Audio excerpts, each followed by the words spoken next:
पंतप्रधान नरेंद्र मोदीजींच्या काळाला त्यांच्या कारकिर्दीला 12 वर्ष पूर्ण झालेत। पंडित जवाहरलाल नेहरू यांच्यापेक्षा पंतप्रधान नरेंद्र मोदीजींचा कार्यकाळ वाढला आहे आणि आता संजय राऊत सल्ला देत आहेत की त्यांनी केदारनाथला जाऊन आत्मचिंतन करावं। पंतप्रधान नरेंद्र मोदीजी आणि त्यांचे सहकारी केदारनाथांचा आदर करतात, तिथं जाऊन आत्मचिंतन देखील करतात। संजय राऊत, तुम्ही नेमकं कुठं जाऊन आत्मचिंतन करणार आहात? तुम्हाला केदारनाथ आवडणार नाही, तुम्ही औरंगजेबाच्या कबरीवर जाऊन आत्मचिंतन करा की पंतप्रधान नरेंद्र मोदीजींनी 12 वर्षात अतिशय चांगलं काम केलंय आणि या कामाला तोड नाही। आता आम्हाला एकच पर्याय आहे, तो म्हणजे औरंगजेब फॅन क्लब चालवणं। त्यामुळं संजय राऊत आणि इंडिया आघाडीच्या लोकांनी केदारनाथला न जाता औरंगजेबाच्या कबरीवर जाऊन आत्मचिंतन केलं पाहिजे, कारण त्यांना औरंगजेबाच्या कबरीचा उदो करणं, औरंगजेबाचा उदो करणं एवढंच जमते।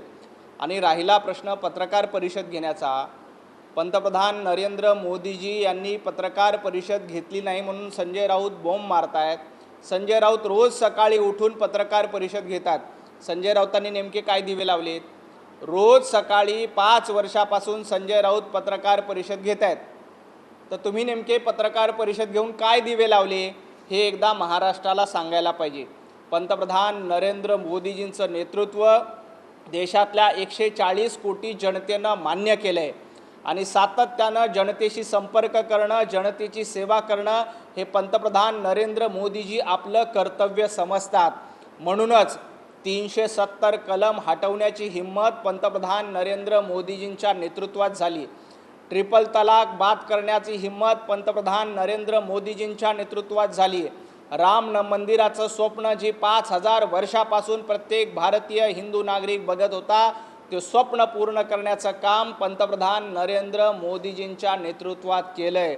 संजय राऊत, तुम्ही रोज सकाळी पत्रकार परिषद घेऊन नेमके काय दिवे लावतात याबद्दल एकदा पत्रकार परिषद घेऊन माहिती दिली पाहिजे आणि जनतेला सांगितलं पाहिजे की पत्रकार परिषद घेऊन मी नेमकं काय करतो। तुम्ही पत्रकार परिषद घेता आणि वायफळ बडबड करता, याच्या पलीकडे तुम्हाला काहीही येत नाही।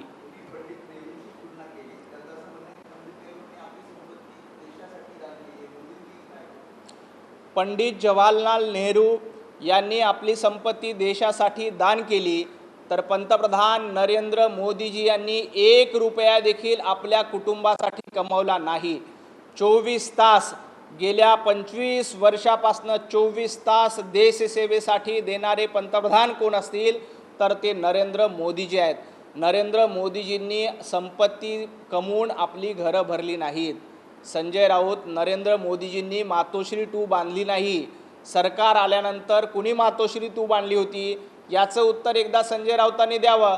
पंतप्रधान नरेंद्र मोदीजींनी आपल्या कुटुंबासाठी, मुलाबाळासाठी, नातवा पंडवासाठी स्वतःचं मातोश्री 2 बांधलेलं नाही, हे लक्षात ठेवा।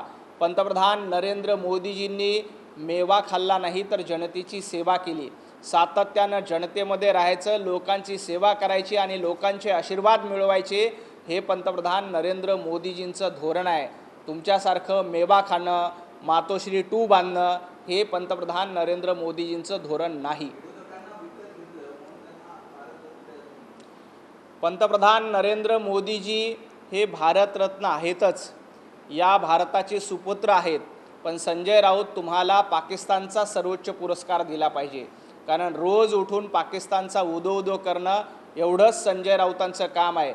पंतप्रधान नरेंद्र मोदीजी हे सातत्यानं या देशाची मान अभिमानानं उंचावली पाहिजे यासाठी प्रयत्न करतात, तर संजय राऊत पाकिस्तानची मान अभिमानानं उंचावलं पाहिजे यासाठी प्रयत्न करतात। त्यामुळे संजय राऊतांना पाकिस्तानचा सर्वोच्च पुरस्कार दिला पाहिजे, कारण त्याच लायकीचे, त्याच पात्रतेचे ते आहेत। राहिला प्रश्न पक्ष फोडण्याचा, तर पंतप्रधान नरेंद्र मोदीजींनी कुठलाही पक्ष फोडला नाही। संजय राऊत, तुम्हाला तुमचा पक्ष टिकवता आला नाही, तुम्हाला तुमचं हिंदुत्व टिकवता आलं नाही। तुम्ही आपला पक्ष काँग्रेसच्या दावणीला नेऊन बांधला, म्हणून एकनाथजी शिंदे यांनी हिंदू हृदय सम्राट बाळासाहेब ठाकरे यांचे विचार जिवंत ठेवण्याचं काम केलं आहे। ममता बॅनर्जींनी दहशत पसरून आपल्या आमदारांना खासदारांना दबाव आणण्याचा प्रयत्न केला, परंतु सत्ता गेल्याबरोबर ममता बॅनर्जींचे खासदार असतील आमदार असतील यांनी दहशत झुगारून लावली आणि आपलं अस्तित्व टिकवून ठेवलंय। ममता बॅनर्जींनी भ्रष्टाचार केला, उद्धवजी ठाकरे यांनी हिंदुत्ववाद सोडला, म्हणून तुमचे पक्ष फुटलेत आणि आपलं स्वतंत्र अस्तित्व निर्माण करण्याचं काम बाळासाहेब ठाकरे यांचे विचार वाढवण्याचं काम त्यांनी केलं आहे। त्यामुळे तुम्ही पक्षफोडीची तुलना ही देशाबरोबर करू नका। तुमचं अस्तित्व संपवण्याचं काम तुमच्या पक्षातूनही झालं आहे आणि या देशातल्या जनतेनं देखील केलं आहे।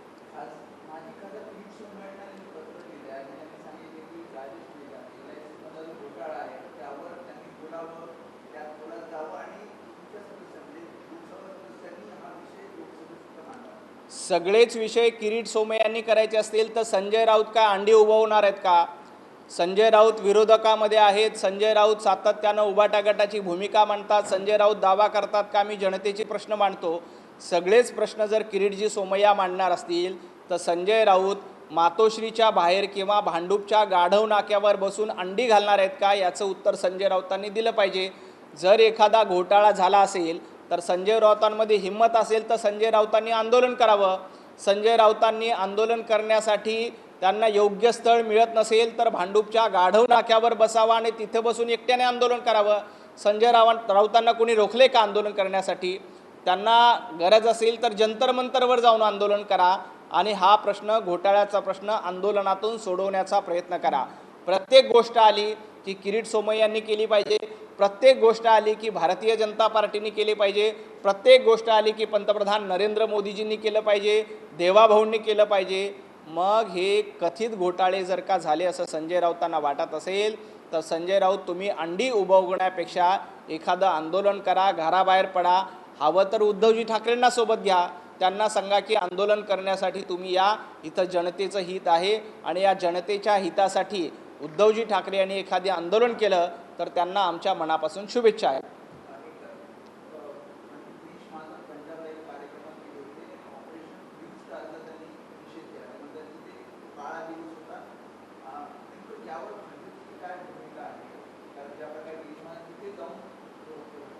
ऑपरेशन ब्ल्यू स्टारबद्दल गिरीश महाजनांचं तसं वक्तव्य नव्हतं। तुम्हाला आठवत असेल की ज्या पद्धतीनं शिखांच्या कत्तली झाल्या, दंगलीमध्ये हजारो शिखांच्या कत्तली करून त्यांना संपवण्याचं काम त्यावेळेला केलं होतं आणि त्यामध्ये काँग्रेसचे काही नेते देखील होते, काँग्रेसची लोक होते, ज्यामधून शेकडो शिखांच्या कत्तली करण्याचं काम त्या काळामध्ये सरकारच्या माध्यमातून केलं गेलं, काँग्रेसच्या माध्यमातून केलं। त्याचा निषेध गिरीश महाजनांनी केला आहे। ज्यांनी सांगितलं होतं की बडा पेड़ गिरता है तो कुछ लोग मर जाते हैं, अशा पद्धतीचं वक्तव्य ज्या काँग्रेसने केलं होतं त्याचा निषेध करण्यासाठीचं हे वक्तव्य होतं। मुळामध्ये ज्या पद्धतीनं काँग्रेसनी शीख दंगलीमध्ये अनेकांना संपवण्याचं काम केलं, अनेकांची संसार उद्ध्वस्त केली, अनेकांची घरं उद्ध्वस्त केली, त्याबद्दल आधी जाब विचारला पाहिजे आणि मग इतरांना सवाल केला पाहिजे। आणि राहिला प्रश्न संजय राऊत यांचा, तर संजय राऊत उद्धवजी ठाकरे यांनी वाझे काय लादेन आहे का म्हणून अशा पद्धतीचं बेजबाबदारपणे वक्तव्य केलं होतं, समर्थन केलं होतं। त्यावेळेला उद्धवजी ठाकरे यांच्या हकालपट्टीची मागणी तुम्ही केली नाही। ज्या वाझेची लादेनबरोबर तुलना करण्याचा प्रयत्न केला होता, त्याचं समर्थन करण्याचा प्रयत्न केला होता, त्याबद्दल संजय राऊत चकार शब्दांनी बोलत नाहीत। आणि ज्या पद्धतीनं गिरीश भाऊंनी वक्तव्य केलं त्या वक्तव्याचा विपर्यास करण्याचा प्रयत्न केला जातोय।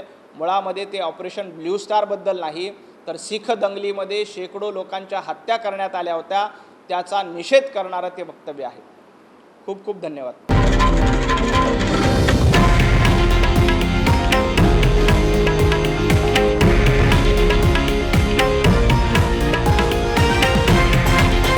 हे आहे देशातील नंबर 1 न्यूज नेटवर्क आणि आपण पाहत आहात TV9 मराठी, एकमेव।